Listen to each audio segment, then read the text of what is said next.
e vão do 1 ao 9. Primeiro ao 9. Eu aconselho os irmãos, se ainda não têm e não ouviram, pregar uma mensagem, adquirir uma mensagem que nós pregamos aqui, acredito que já tenha um ano, um pouco menos, cerca dele, sobre o trono de Davi, a resposta que finalmente chegou. Você precisa ouvir, se ainda não ouviu, se ainda não tem, esta mensagem. Vale a pena tê-la em casa, tê-la no carro. É um momento de transição em Israel, na verdade, uma segunda transição, já que houve aquela primeira, quando Saul é levantado como rei de Israel. Diz a Bíblia que termina o governo teocrático no primeiro livro de Samuel, os capítulos 9 ao 12, e vai começar o governo monárquico. O rei vai se levantar.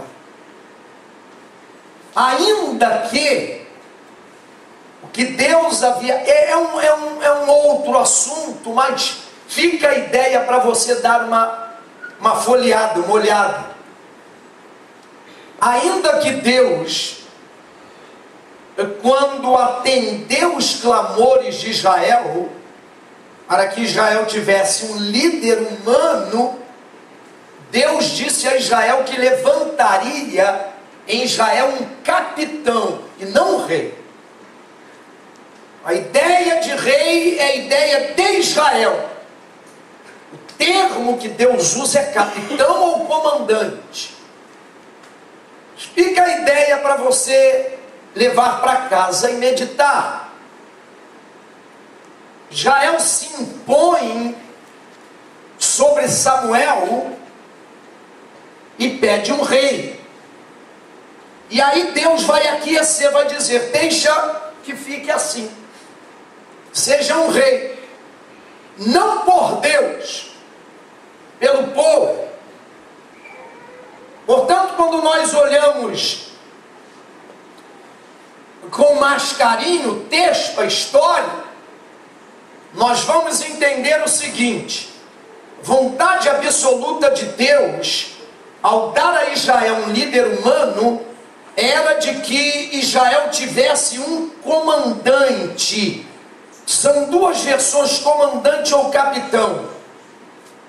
A vontade secundária ou permissiva de Deus, que foi na verdade uma exigência do povo, era de um rei. E Saul foi feito rei. Teve um tempo de reinado feliz. Diz a Bíblia que em meio às dificuldades da resposta dada, no caso aqui era do reino, o governo real, a Bíblia diz que porque não estava preparado para o cargo, o que é que houve? Ele se desesperou. Ele entrou em prego, em parafuso, porque na verdade a função para a qual fora escolhido não era aquela. Isto não quer dizer que se estivermos na função, na ocupação certa, nós iremos sempre agir corretamente. Não quer dizer isso. Mas há uma possibilidade maior, porque quando estamos funcionando dentro do lugar onde Deus nos colocou, é claro que ouviremos com mais sensibilidade a voz de Deus, e aí será muito mais fácil se desincumbir satisfatoriamente daquela responsabilidade.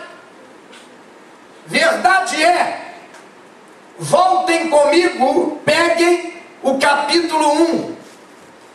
O capítulo 11, perdão, e o versículo 1. E vejam o anterior. O capítulo 10 e o último versículo sobre o capítulo 11, que é o capítulo 14 o versículo 14 do capítulo 10, e diz assim, logo sobre o versículo 11, o 10, 14, e não buscou ao Senhor, pelo que o matou e transferiu o reino a Davi, filho de Jessé. Então vejam que quem orquestrou, ainda que não tenha sido o agente, mas tenha permitido a morte de Saul, número 1 foi Deus.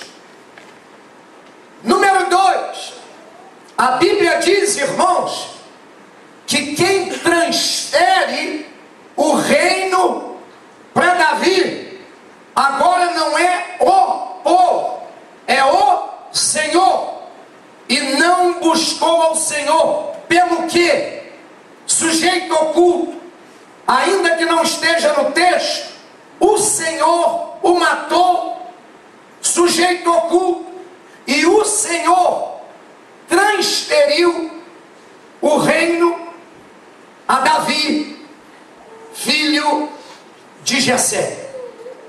Agora vejam que este versículo 14 do capítulo anterior, o capítulo 10, é o início do cumprimento de uma profecia que é dada a Davi, o primeiro livro do profeta Samuel, capítulo 16, quando Samuel vai à casa de Davi, seu pai, casa de Jessé, a cidade de Belém, e unge Davi dentro de sua casa, e diz o texto, no meio de seus irmãos.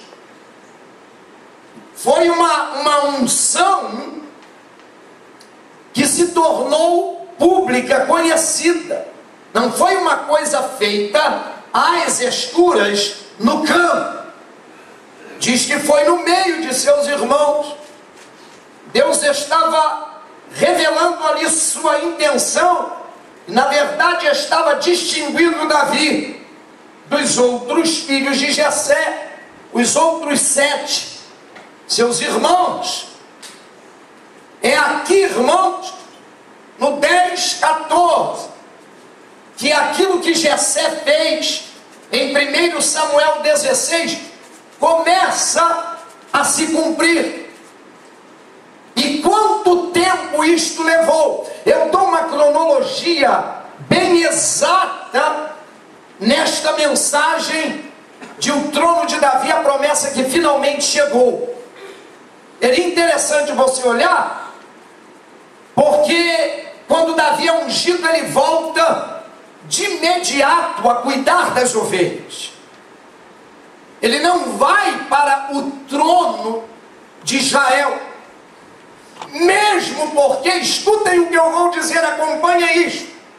Eu não vou demorar na introdução, mas ela é necessária aqui, mesmo porque Israel está dividida como nação por causa do governo mal sucedido de Saul. E aí precisa haver uma etapa naquilo que vai ser a unção real sobre a vida de Davi. Isto é importante no texto. Você já olhou na Bíblia Sagrada, em o Novo Testamento? Você já prestou atenção que o Senhor Jesus exerce nas páginas do Novo Testamento 3 funções? Jesus foi profeta quando veio, Jesus é sacerdote agora, à direita de Deus, intercedendo por nós. Jesus, quando voltar, vai ser rei. Davi É o único personagem